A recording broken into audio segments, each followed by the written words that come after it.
en este momento estamos grabando, ya para que pongan a aceptar en sus pantallas. Hoy día miércoles 23 de noviembre, ya casi se nos va el año. Y como les decía, estoy aquí junto a la doctora Verónica del Moral. Ella hoy día nos va a acompañar, va a hacer la clase con nosotros, ya, así que aprovechen, chiquillos, siempre instamos a que tomen en consideración estas instancias. Tienen un profesional al frente suyo, ya para preguntar, para aprovechar de resolver alguna duda, para que quede todo clarito, ya, así que con toda confianza yo los invito que dentro de la charla o al finalizar puedan ustedes hacer las preguntas correspondientes a la doctora. ¿Ya? Así que doctora, adelante. Gracias. Todo suyo. Hola a todos, buenas tardes. Hola. Soy la doctora Verónica del Moral. Gracias, doctora. Buenas tardes. Gracias a ustedes por este espacio y permitir, para nosotros siempre es un agrado educar y nunca es tarde para obtener información valiosa. Así que gracias también a las chiquillas por esta instancia tan bonita. Me encanta participar, de verdad que sí. Vamos a compartir pantalla. Ok, entonces, hoy día vamos a hablar de las enfermedades cardiovasculares y sobre todo la importancia de la prevención de estas, ¿ok?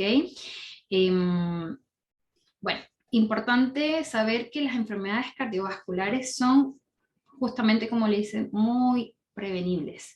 Y básicamente esto va de la mano con factores que nosotros como personas y como individuos a lo largo de nuestra vida podemos adquirir y modificar.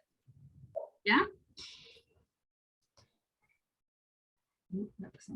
Ahí está. Entonces, es importante que ustedes entiendan algo de las enfermedades cardiovasculares, y es que 1 de cada 4 muertes en Chile se debe a una enfermedad cardiovascular. Y es la causa número 1 de muertes a nivel mundial, o sea que no estamos hablando de una patología crónica que, digamos, todos sabemos que vamos a padecer, como lo podría ser, no sé, fácilmente un deterioro de la memoria, que va en parte del desarrollo fisiológico, no, sino que es una patología que, si bien su nombre lo dice, cardiovascular, depende mucho de todo lo que es la parte vascular, los vasos de nuestro organismo y el corazón, ¿ya?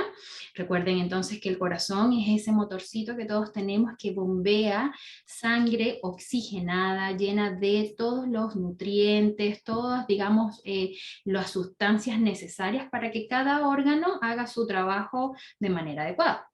Entonces, si tenemos ese motorcito y esos cablecitos que normalmente se van a ir deteriorando por la edad, entonces imagínense ese deterioro que sea más rápido, que no sé, que le alimentemos con ciertas cosas que vamos haciendo a nuestro largo de la vida para que se vaya deteriorando más rápido. Entonces evidentemente eso va a llegar a una causa, o puede llegar a una causa letal, como vendría siendo las muertes. ¿Ya? ¿No puedo pasar? Ahí sí. Para hablar un poquito acerca de las poblaciones y las enfermedades cardiovasculares, me gusta mucho este gráfico porque demuestra un poco cómo ha cambiado la población en Chile con respecto a la pirámide poblacional. Esto que ustedes ven en sus pantallas es una pirámide poblacional, la cual, si van dando cuenta, se ha invertido a lo largo de los años. Tenemos que, por ejemplo, en 1950 era una pirámide con mucha natalidad, donde si ustedes ven, los numeritos que están abajo son las edades de los pacientes, y esas edades era la mayor población. Entonces había más niños, más jóvenes, más adultos jóvenes, y finalmente la población adulta era menor. Eso se fue invirtiendo, bueno, podemos ver la del 2005, en la cual obviamente se fue agrandando un poquito más la de los adultos más de edades más avanzadas, y finalmente tenemos que aproximadamente para el año 2050 la pirámide se va a ver como se ve la del lado derecho, básicamente igual. Y esto sucede mucho porque ha bajado la natalidad, no solamente en Chile, en realidad es una situación mundial, pero sí, básicamente ya no todas las personas se reproducen, hay otros medios ambientes que interfieren en cuanto a la reproducción de las personas, entre ellos tenemos factores fisiológicos, tenemos factores culturales, tenemos también factores inclusive patológicos. Entonces a las mujeres, por ejemplo, les está costando más también poder quedar embarazadas, otros grupos, y esto en el fondo es como que cada factor va alimentando esta pirámide. Y eso quiere decir que tenemos una población adulta mucho más grande de la que teníamos hace muchos años atrás, ¿cierto? Y por ende, población adulta se va a traducir también en patologías de la edad adulta, ¿ok?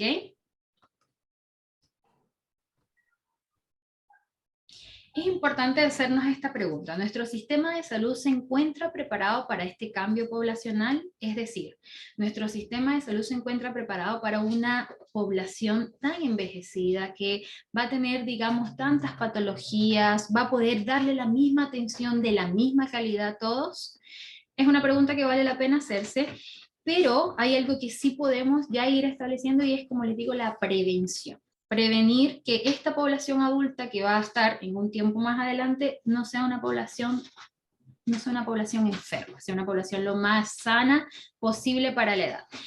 A esto le podemos sumar un poco lo que ha sido la transición epidemiológica, y con esto me refiero a que anteriormente las enfermedades cardiovasculares no abarcaban la totalidad, digamos, de las consultas. De hecho, si pueden observar acá, en las enfermedades cardiovasculares teníamos entre los motivos de consultas, según MinSal, las cardiovasculares aportaban aproximadamente un 13%.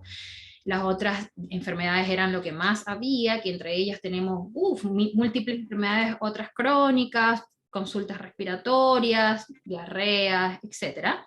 Y ahora, si se dan cuenta, esta gráfica nos muestra cómo ha aumentado el motivo de consulta desde el punto de vista cardiovascular, es decir, desde el punto de vista de las patologías que afectan derechamente el corazón y la circulación, a un 31%. Entonces, ya tenemos una población adulta que generalmente padece de enfermedades cardiovasculares, y tenemos una incidencia de consultas por enfermedades cardiovasculares. ¿Qué podemos hacer? Prevención, ¿ya? Y para esto hay varios factores que nosotros como individuos, les explicaba, podemos modificar, y es la estrategia más costo efectiva que puede haber en cuanto a al tratar la patología cardiovascular. Mientras más la prevenimos, mientras más invertimos en la prevención, mientras más nos educamos, menos vamos a tener, digamos, las secuelas o consecuencias de una patología cardiovascular. A mí me gusta interactuar, así que les invito a que los que tengan su micrófono activo me digan un poco si creen cuáles podrían ser unos factores que ustedes podrían modificar para prevenir o para mejorar también, si es que ya la tienen, una patología cardiovascular. ¿Cuál podría ser? ¿Puedo hacer una consulta? Hola, buena. Mira, pero podría mostrar el cuadro anterior, porque estaba justamente visualizando y anotando algunos datos. Del aumento, claro, como para poder entender la consulta, sí. Entonces, mientras que dejamos este cuadrito, ¿alguno de ustedes sabe qué podemos nosotros, como cada individuo, como persona, qué podemos hacer para prevenir una patología cardiovascular? ¿Qué podríamos modificar? No sé. Evitar el sedentarismo. Eso. Perfecto. Crucial, importante. Entonces, cuando nosotros estimulamos nuestro cuerpo a mantener una actividad física, esto desencadena una cascada de muchas acciones dentro de nuestro organismo, los cuales aportan beneficios para la prevención de una patología cardiovascular, para prevenir, por ejemplo, la hipertensión, la insuficiencia cardíaca, ¿ya? Inclusive problemas metabólicos, diabetes, que son los más comunes, ¿cierto? ¿Qué otra cosa, además de evitar el sedentarismo o la actividad física, podríamos hacer?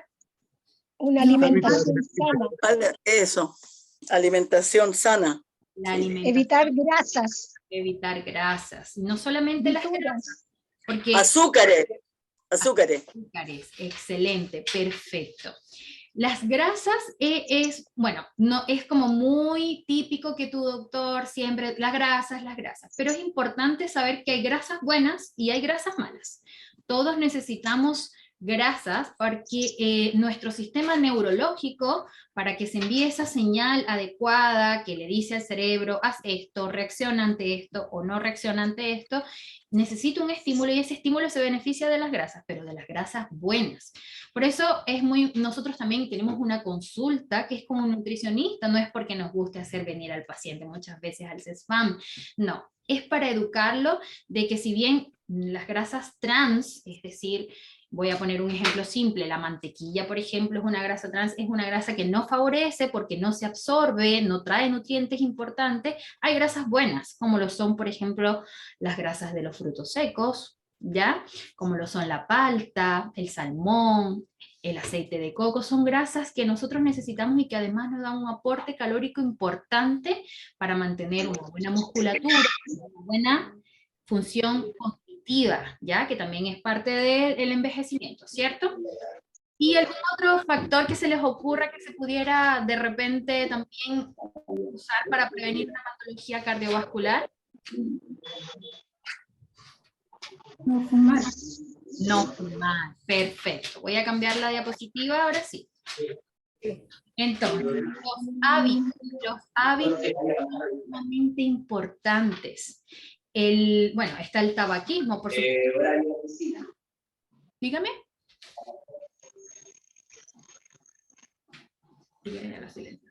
Sí. Ya, entonces, el no fumar es sumamente importante. El cigarrillo hace un daño a largo plazo que va derechamente al capilar de nuestros vasos. ¿Qué es el capilar? A mí me gusta ser muy literal con los ejemplos y yo les voy a explicar de la siguiente manera. Imagínense que sus vasos sanguíneos, sus arterias son mangueras.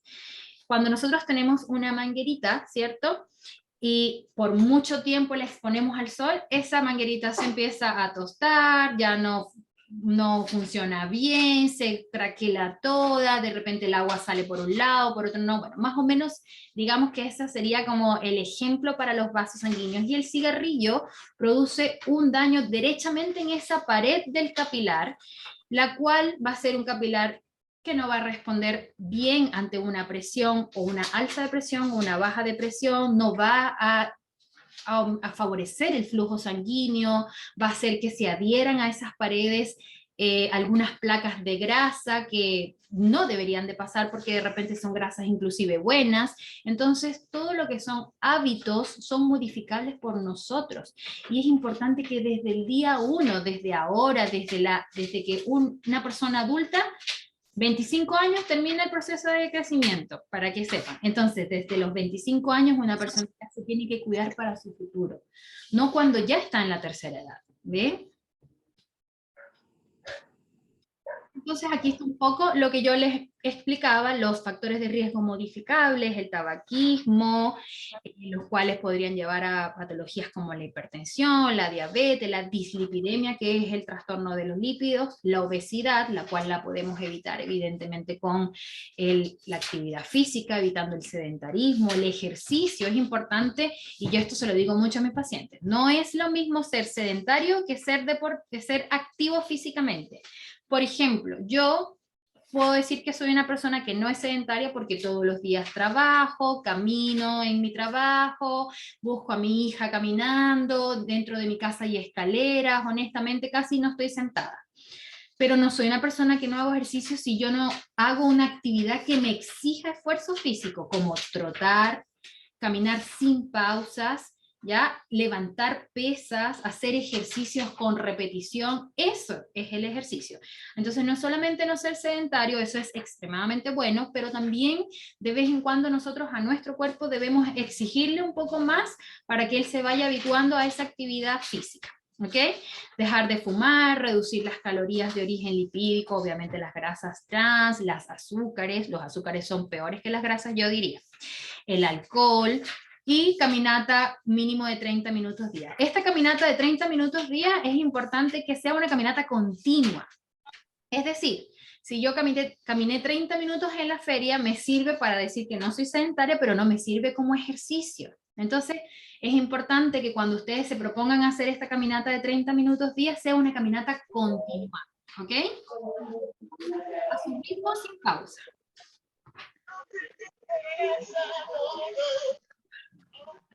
Vamos a iniciar.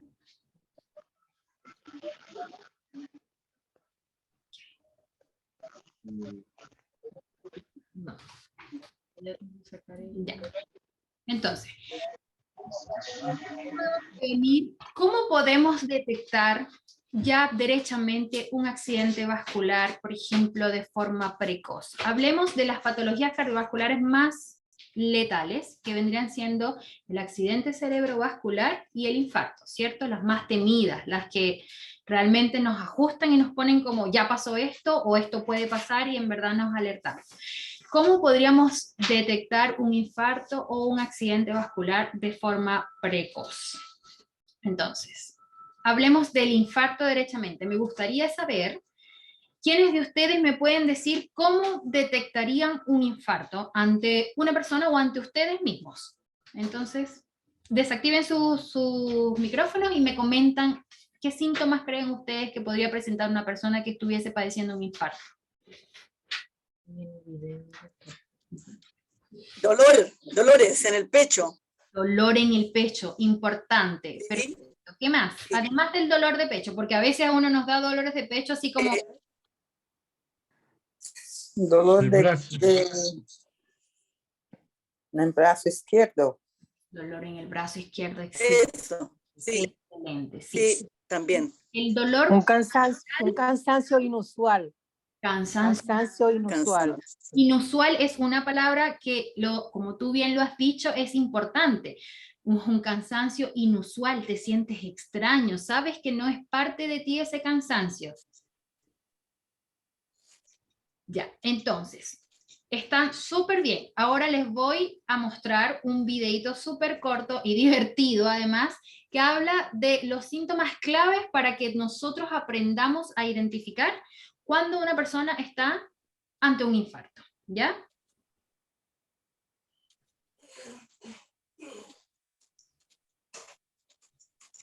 ¿Lo ven?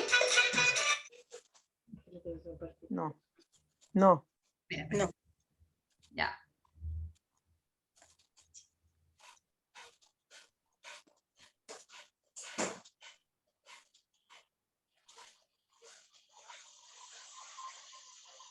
Ahora sí. Ahora sí. Ya Sofí con la Anodía venían del supermercado. Las escaleras ellas subían y Ana sintió el pecho pesado. Es un infarto al corazón. Si sientes un beso en el pecho o si el dolor llega hasta el cuello o llega a uno o ambos brazos.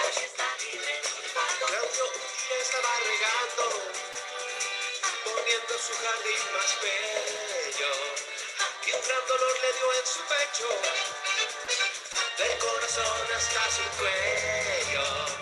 Es un infarto al corazón. Si sientes un beso en el pecho, o si el dolor llega hasta el cuello, o llega a uno o ambos brazos. Rafa casi dio vuelta la parrilla, no, el brazo izquierdo mucho le dolía, y aunque Francisco trajo una silla, era un infarto que le venía. Si es un infarto al corazón, anda a la urgencia de inmediato, y que te atienda un doctor. Nadie está libre de un infarto, nadie está libre de un infarto.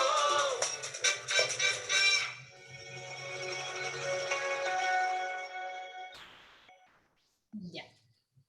Ok. ¿Qué les parece? Entretenido. Bien, bien. Buena. Bueno. A ver, y después de haber visto este video, quiero que me vuelvan a comentar entonces qué aprendimos con cuáles serían los síntomas para identificar un infarto. Un dolor del pecho hasta el cuello. un dolor fuerte. Perfecto. Hasta el cuello. ¿Ya? Sí. También el brazo, la movilidad del brazo izquierdo también. Perfecto. A ir también a inmediatamente concurrir a médico, a la posta, rápidamente. Sin duda alguna, ¿cierto? Igual hay algunos síntomas que yo les voy a explicar que también son importantes, sobre todo en los pacientes que son diabéticos. Anótese bien. El paciente diabético suele hacer un infarto un poquito distinto, y es que el dolor de pecho, si bien se le puede ir al cuello o bien se le puede ir al brazo, también se le puede ir a la boca del estómago, ¿ya? Y eso es importante que también lo sepan, sobre todo si son diabéticos, ¿ok? O si tienen familiares diabéticos. Entonces, dolor de pecho que se irradia a cuello, que se irradia a brazo o que se irradia a boca del estómago, acudir inmediatamente al servicio de urgencia. Importante del dolor también es que este dolor no es un dolor que persiste en el tiempo, o sea, no es un dolor que punto y ya, difícilmente se va así. Normalmente dura más de 30 minutos. Obviamente no esperen los 30 minutos para ir al servicio de urgencia, pero si ya están pasando los minutos y el dolor tiene las características que ya conocemos, acudir al servicio de urgencia es la indicación, ¿ok? Perfecto, entonces vamos a compartir pantalla otra vez. Y vamos a hablar de... la siguiente. El accidente cerebrovascular. Ya. El accidente cerebrovascular también es una patología, digamos, cardiovascular, bastante común, sobre todo a la edad avanzada, y esto ocurre por, ya les voy a explicar un poco, por ciertas modificaciones que aparecen en nuestras arterias, pero también me gustaría saber si alguno de ustedes sabría cómo identificar un accidente cerebrovascular. Cualquier tips que tengan, díganmelo. Puede ser que no pueda emitir sonidos, pues la voz. Sonidos por la... perfecto. La coordinación, también pierde como la coordinación motora. Excelente, afasia y coordinación motora. Eso. La persona no puede hablar bien, de hecho la persona pareciera que estuviese borracha. Habla como, es como una voz de borracho. Mareo, sí. Emitir Sí, mareo. Ok, y no hay coordinación. ¿Algún síntoma así como súper que se ve, por ejemplo, en la imagen de repente? Mareo también. Dolor. Dolor de cabeza. Dolor de cabeza. Sí. El dolor de cabeza no siempre está. Es importante que sepan que no todos, por ejemplo, el infarto generalmente sí da dolor, pero el accidente cefálico no siempre provoca cefalea o dolor de cabeza, pero va a depender netamente como del estado neurológico de cada paciente. O sea, si es un paciente que está sano, probablemente sí le va a dar dolor. Mareo también puede ser. ¿Cómo? Mareo, sí. Mareo. Como me dijeron, falta de coordinación. Sí. Y hay algo súper clave, a nadie se le ocurre, algo que generalmente por eso... Como que se duerme una extremidad o ambas. Exactamente, la paresia es muy patoneumónico, que es una palabra que usamos para cuando es muy de una patología. Aparece una paresia y generalmente ocurre en la cara y en el brazo, a veces solo la cara, a veces solo el brazo, todo va a depender del área que afecte. Pero eso, la persona pierde, digamos, la movilidad de una extremidad o de la cara. Así que vamos a ver otro videito entretenido para que nos quede bien grabadito estos síntomas.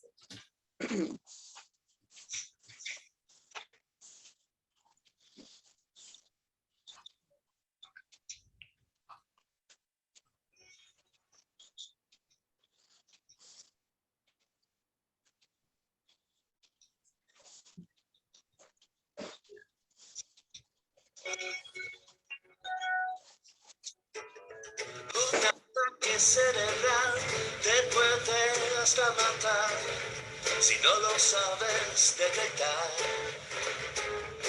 Síntomas comunes son dolores después de esta canción, súbita es su aparición. La pichanga se acabó cuando Pedro en vez de un gol gritó cosas que ni él entendió. Brazo, cara y anda raro, son síntomas claros de un ataque cerebral. A las 11 se dobló, un café se hizo Gastón y su brazo la fuerza perdió. Brazo, cara y anda raro, son síntomas claros de un ataque cerebral. Cuando se chaparrubó, Lucho le dijo a la flor, vieja tu cara se deformó. Brazo, cara y anda raro. Está buena la canción. De inmediato, a la urgencia hay que llegar. Anda de inmediato, a la urgencia hay que llegar. Llega. La urgencia.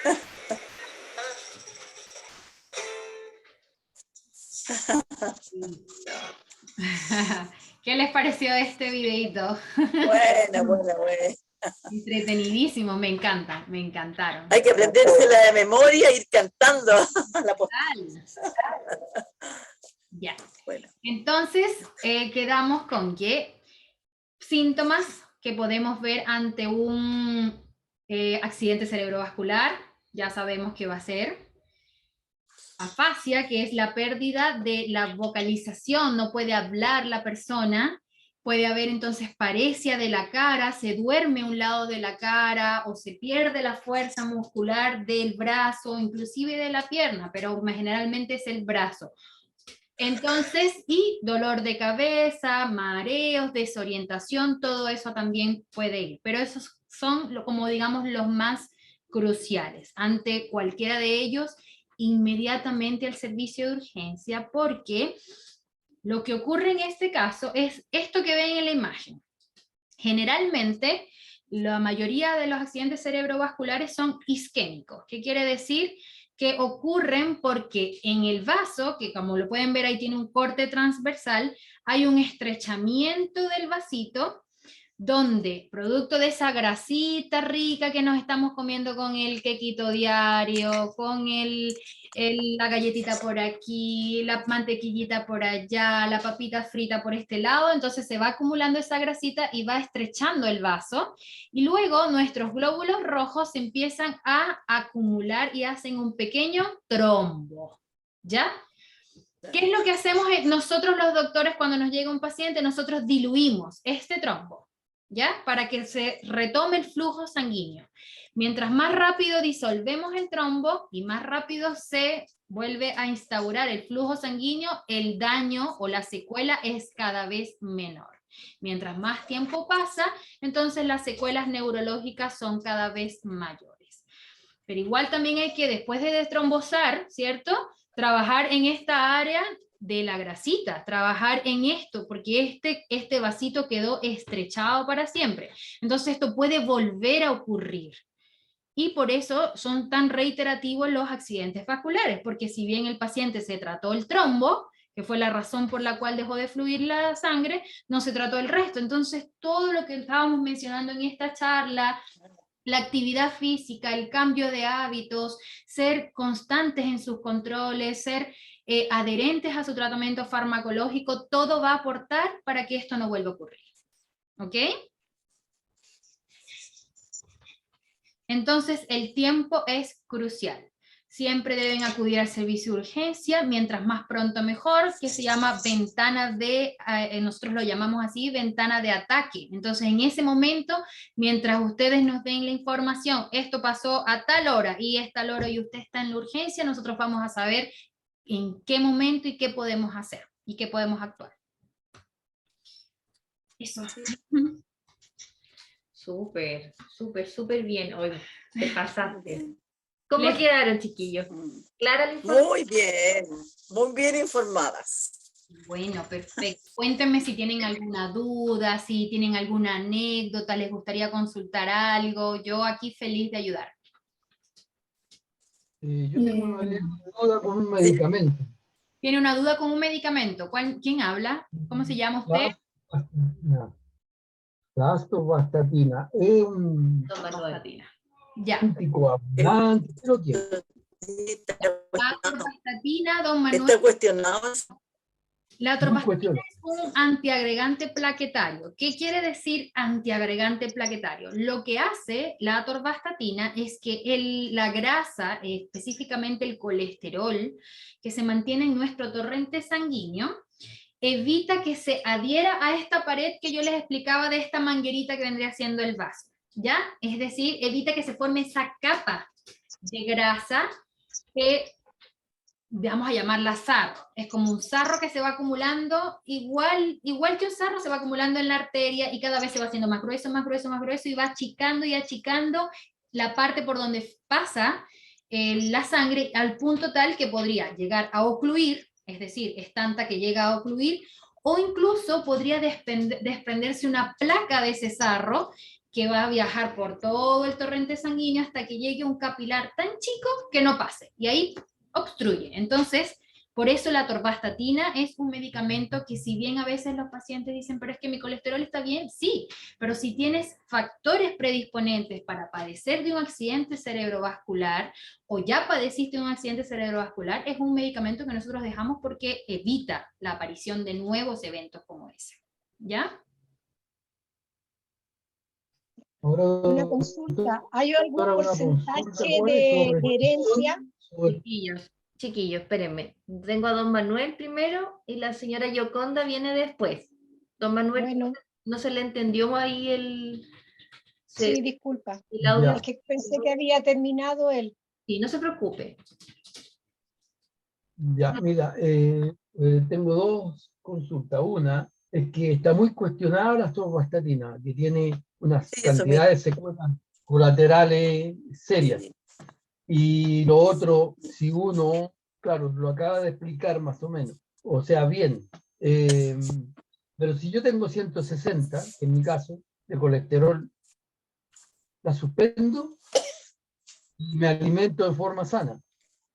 Es que va a ser netamente, la suspensión va a ser indicada por el médico que pudo en el box, en una consulta, determinar que usted no tenía ningún factor de riesgo para padecer de un infarto. Por ejemplo, si usted fumó durante su juventud y ahora ya no fuma porque, bueno, se dio cuenta que era un hábito muy malo y ya ahora hace ejercicio, pero fumó, por ejemplo, por más de 30, 40 años, probablemente ya es un factor que no podemos modificar actualmente. Entonces todo va a ir caso a caso.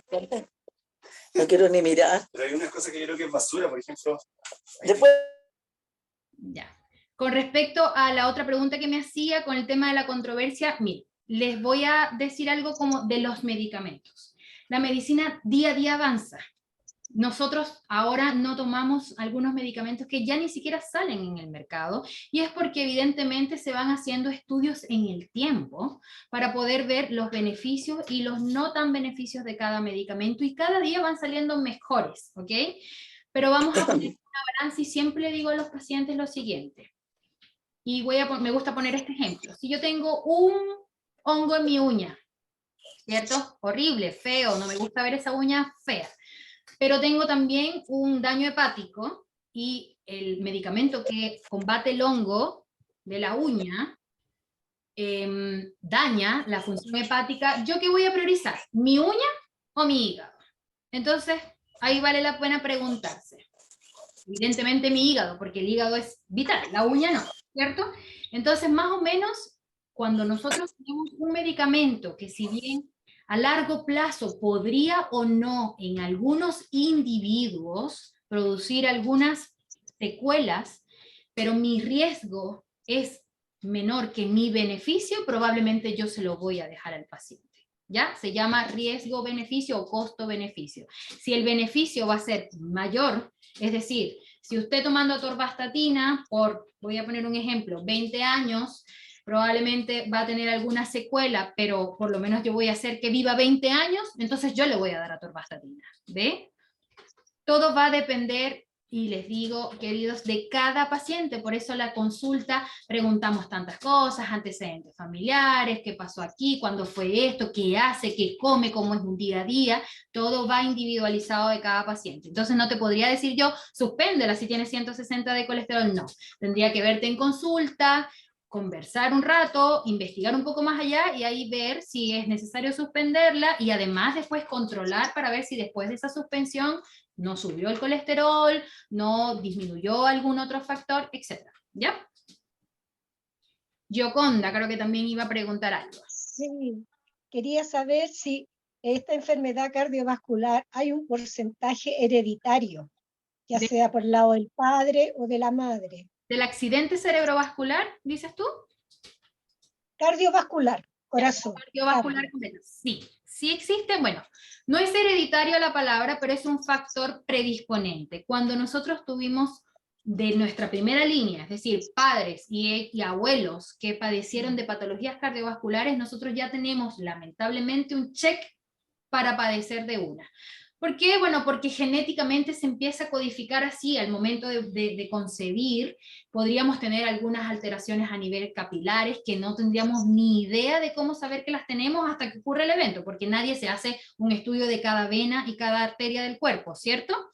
Entonces, cuando nosotros ya sabemos, por ejemplo, que mi mamá es hipertensa, mi papá es hipertenso, mis abuelos padecieron de infarto, accidentes vasculares por la familia, entonces yo trabajo en los factores que sí puedo modificar. Porque yo no puedo modificar la herencia, ¿cierto? Pero puedo modificar mis hábitos, puedo modificar mi alimentación, puedo modificar mi adherencia al tratamiento, puedo modificar todo lo demás. Entonces, ese único checklist no necesariamente va a ser tan importante si no tengo los otros ítems, ¿ok? Ok, gracias. De nada. ¿Alguna otra duda, chiquillos? Consulta. Dígame. Yo puedo hacer una consulta. Selva. Hace poco falleció la hija de una señora. Ok. Y después otra más. ¿Y qué le pasó? ¿De qué falleció? De un infarto. Ya. Y no se supo nada. Se fue a acostar y él se acostó y él, al otro día estaba muerta, sin tener ningún signo de que... ¿No eran obesas, por ejemplo? ¿No tenían sobrepeso, obesidad? No, eran bien activas, eran sanas, una era profesora y la otra... Ya. Lo que pasa es que habría que ver... Entonces yo estaba asustada porque decía, uy, un infarto no le puede pasar, yo vivo sola, y si me muero... Claro. Como que habría que ver, Selva, más allá, por ejemplo, si estas personas sanas, típico que nosotros llegamos a una etapa en la vida que nunca vamos al doctor. O sea, como desde los 20 y tanto hasta recién volvemos a ir al doctor, como hasta los 50 y tanto que le decimos ya nos llegó la vejez. Entonces habría que ver si estas dos personas que lamentablemente fallecieron tan jóvenes, siendo personas sanas, como tú lo dices, sin malos hábitos y activas, no tenían alguna patología que no se vio a nivel cardíaco, porque si bien hablamos de la enfermedad cardiovascular, también hay enfermedades cardíacas per se que se van desarrollando y que la única forma de pesquisarlas es cuando el paciente va a su control sano, porque nosotros nos tenemos que controlar de manera sana, preventivamente.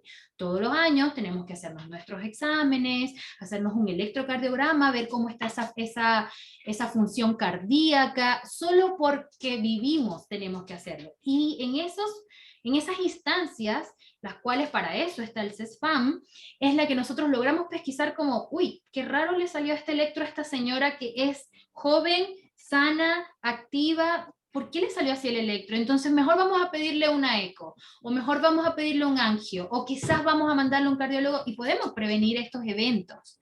Pero probablemente pudo haber pasado algo así, no sé, habría que ver el caso a caso, pero podría haber sido algo que ya estaba instaurado, inclusive hasta una malformación genética que nunca se vio y sucedió. ¿Ya? Puede suceder.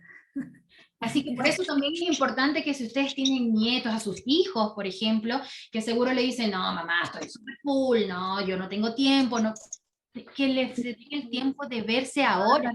ahora que son sanos, ahora que son jóvenes, ahora que son activos, porque entonces pueden pasar estos eventos, o pasa que cuando ya llegan a la edad adulta y dicen, doctora, vengo porque ya me dio el viejazo, ya tienen todo listo, ya no hay nada que hacer, solamente pastilla y bueno, esperar a que la persona ojalá llegue a lo más viejita posible. Entonces, la prevención, chiquillos, es crucial, fundamental, y no es solamente lo que uno puede hacer desde casa, sino también acudir al médico de forma regular como control sano. Así como llevamos a los niños para saber si están sanos, sabiendo que están sanos, lo mismo nosotros los adultos, ¿ok? Señorita, una consulta. ¿Me escucha? Espéreme, ¿Sí? señora Leda, ¿está don Yo Ayrton? soy Leda. Señora Leda, ¿está don Ayrton Sí. primero? Que levantó la manito y luego la señora Leda. Ya. Yo, por favor. Muy buenas tardes. Buenas tardes. Tengo una consulta. En mi caso, no es recomendable la cardioaspirina para prevenir accidentes vasculares. En su caso, no es recomendable cardioaspirina, me está diciendo.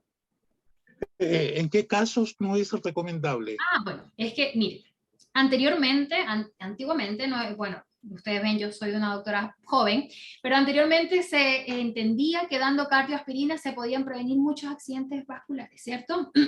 Porque justamente es cardioprotectora. Pero a largo plazo igual también tiene sus consecuencias a nivel de la coagulación, de la cascada de la coagulación. Por ende, yo te diría, Ayrton, es más factible que tú cambies todos tus hábitos y va a ser el mismo efecto que si yo te diera una cardioaspirina. ¿Cuándo damos cardioaspirina? Cuando tenemos antecedentes cardiovasculares. Ahí sí está demostrado por estudios en poblaciones enormes de personas que han padecido un evento cardiovascular muy pequeño o muy grande en su vida, de que la cardioaspirina ha evitado nuevos eventos. Entonces, vuelvo y repito, yo acá le estoy conversando, pero esto, señor Ayrton, señora Silva, todo se hace individualizado. Nosotros no somos iguales. Cada uno debemos de preguntar a nuestro médico, quien está viendo nuestros exámenes en ese momento, que puede ver nuestra historia en nuestra ficha clínica, que inclusive nos puede preguntar por nuestros antecedentes, si es necesario el uso o no de un medicamento. En pro, si les quiero contar algo, es que ahora la medicina está avanzando a un punto en el que ojalá no tomar tantos medicamentos, pero para poder llegar a ese punto de no tomar tantos medicamentos, nosotros tenemos que cumplir la parte preventiva, la parte que nos compete a nosotros como usuarios, como pacientes, ¿ok? Y ahora la señora, ¿era la señora? Leda, la señora Leda.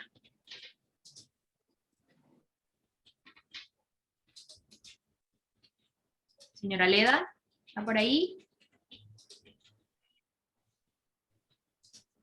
¿Me escucha? Ah, sí. Ya.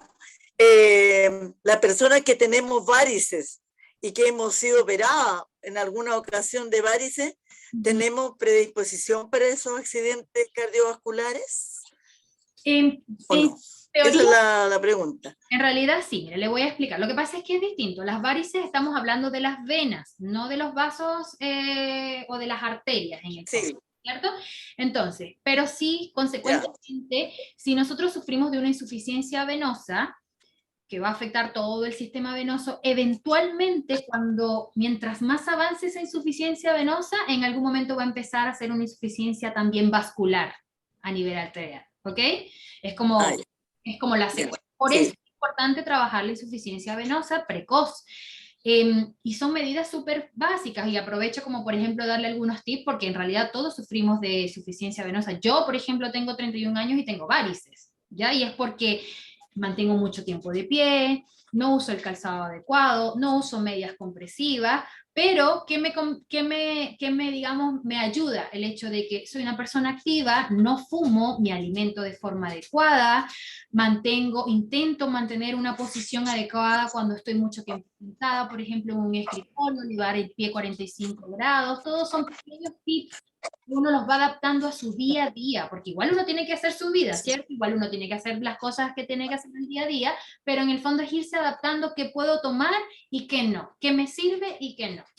y eventualmente podrías desarrollar una enfermedad cardiovascular si es que tu enfermedad periférica venosa no es tratada de forma adecuada. ¿Ok? Ya, ya, señorita, gracias. Y Muchas gracias. Rosenda Me Lucero. quedé conforme. Qué bueno. Bueno, yo les quería comentar una experiencia. Mi marido este año, la verdad es que se hizo un examen preventivo, desconozco exacto cuál es. Él estaba con medicamentos, en algún minuto tuvo el colesterol alto, y según los exámenes, su colesterol estaba en rango normal. Pero su hermano tuvo un infarto cardíaco, siendo más delgado, no aparecía tampoco como, bueno, sí hay antecedentes familiares. Le estaban haciendo un test de esfuerzo y bueno, hizo un infarto cardíaco. Afortunadamente, porque estaba en un lugar que inmediatamente lo llevaron a una clínica y lo pudieron atender. Más bien por este impacto y susto en la familia, mi marido se hizo un examen y le hicieron un stent. O sea, el riesgo de tener un problema cardiovascular o un ataque cardíaco era cosa de pocos días, una semana, en cualquier momento. Wow. Efectivamente, él era sedentario y no estaba tan excedido en peso, pero claro, ir a un control cotidiano no le iba ni a mejorar si no se hacía ese examen. Y finalmente se hizo un stent y sí, eso le da garantías de vida porque estaba en malas condiciones internamente. Solamente él se sentía como cansado. O sea, se sentía cansado, dormía más, o sea, salíamos a caminar, pero lo hacía y claro, se sentía un poquito cansado. Era solo eso. Claro, entonces también hay como situaciones particulares que decías que cada cuerpo es diferente y lamentablemente ese examen, no me recuerdo el nombre, no es barato y no siempre lo mandan a hacer, porque realmente sería preventivo. Ese sí yo lo veo como preventivo. Y si tuviéramos la opción de definir hacerlo o no, también sería súper importante. Sería muy importante. Sí, concuerdo igual con Rosenda. Sí, mira, en verdad también es importante utilizar la información que se tiene. O sea, si yo tengo mi hermano, si tengo un papá que padeció de un infarto, inclusive no solamente hablamos cardiovascular, si tiene un cáncer, yo tengo que ir a buscar si yo también, porque hay una consanguinidad, hay una herencia, hay un factor predisponente que yo les digo que está y siempre va a estar. Entonces, igual, ojalá ese no sea siempre el único impulso, pero sí, por ejemplo, habría que ver, por ejemplo, tu esposo si hacía su control anual, ya tenía algunos síntomas, estaba cansado, a pesar de que no tenía el colesterol alto, probablemente sí tenía estrechez del flujo y por eso le hicieron un stent para que sepan, los que no saben, es poner, imagínense que este es el capilar, y es como poner una mallita para que abra el capilar y el flujo se recupere. Y eso, ¿se acuerdan la imagen que yo les mostré que estaba como estrechado? No necesariamente me va a dar un colesterol elevado esa estrechez, pero claro, es difícil. O sea, como yo le digo a todos los pacientes, hágase una angiografía, que como bien lo dice la señora Rosenda, es costosa. Entonces, es un tema como igual de la práctica, mucha anamnesis, pero probablemente si a mí me hubiese llegado tu esposo a mi consulta y me dice, doctora, sabe que yo me canso muy rápido, no sé, de repente me dan dolores de cabeza nocturno, una que otra vez me he medio mareado cuando me levanto de forma muy rápida, y sabe que mi hermano, me dice, por ejemplo, mi hermano le dio un infarto, sin duda alguna va a ser un paciente que yo voy a ver de otra forma. Entonces, todos los datos que ustedes aporten cuando están ante un profesional de la salud son importantes. No omitan nada. No estoy diciendo que nos cuenten la vecina le pasó, no. Pero lo que ustedes crean que es importante de su familia, díganlo, porque eso es un dato que a nosotros nos va a servir. ¿Ok? Consulto. Ese examen, que no me acordaba el nombre, la angioplastia, ese examen lo cubre el sistema público. La angiografía depende, solo si es indicada por un cardiólogo en el hospital, pero sí está cubierta, solo que, claro, aquí cabería, por ejemplo, desde el CESFAM, hacemos una interconsulta para cardiología y el cardiólogo entonces ahí hace ese estudio, ¿ya? Claro, porque la única manera de detectar esto, cómo están internamente los capilares en este caso. En este caso él tenía una no sé si una vena importante, puede ser la aorta, era algo importante. Las coronarias, eso. Las coronarias, claro, tenía 1,5 complicada, entonces le hicieron el stent en una y la otra destaparon nada más. ¿Tu esposo es delgado o tiene sobrepeso? Sí, tiene sobrepeso, pero a ver, pesa como 80 kilos y mide 1 metro, bueno, está más bajo, 65 puede ser. Ya, O sea, no es... Pero tiene varios, pero si te das cuenta, mira, tiene sobrepeso, ya venía cansado, habría que preguntarle si de repente le daban dolores de cabeza o mareo. Mucho dolor de cabeza, mucho dolor de cabeza. Es que, y no estaba fumando hace 10 años, sí. Pues estaba hablando. Y tiene antecedentes de cigarrillo, entonces... Pero dejó de fumar hace 10 años. Como todos los checklists para lo que claro. tú estás diciendo, en verdad no es algo así como descabellado pensar que podía tener una estrechez de una arteria, entonces...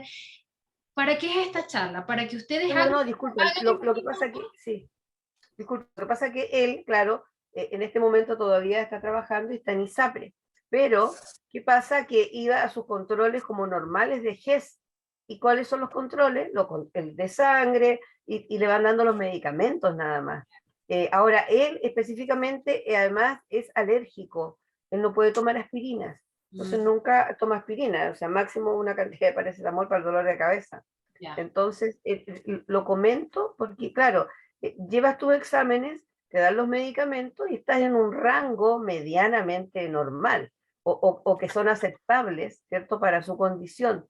Entonces es difícil detectar esto. Ahora, a mí me preocupa, obviamente, y eventualmente lo conversamos, y muchos de la familia se hicieron ese examen. Y de 6 o 7, 3 tuvieron que hacerse el stent porque estaban en malas condiciones. Entonces, ahí yo veo la prevención de conversar y de que si existe esta alternativa, ahondar un poquito más.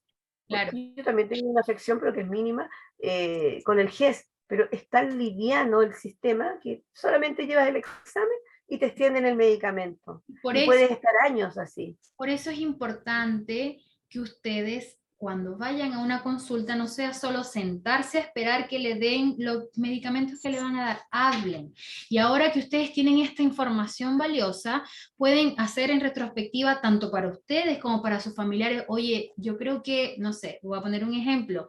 Pedrito está medio gordito, siempre se queja de que está cansado, anda todo el tiempo con dolor de cabeza. Yo como que mejor le voy a decir que consulte y que diga esos síntomas, que hable y expresen los síntomas, porque si a mí se me siente un paciente y le digo, ¿cómo estás? Bien, y yo reviso los exámenes también y le pregunto, ¿qué más? ¿Cómo ha pasado? No, todo bien, ya. O sea, al final como que no se aprovecha la instancia de la consulta. Entonces, siempre que vayan a un médico, aprovechen esa instancia, háganse una autoevaluación, cómo he estado este último tiempo, cómo me he sentido, y ahora que tienen esta información valiosísima, pues también pueden hacer una autocrítica más objetiva, ¿ya?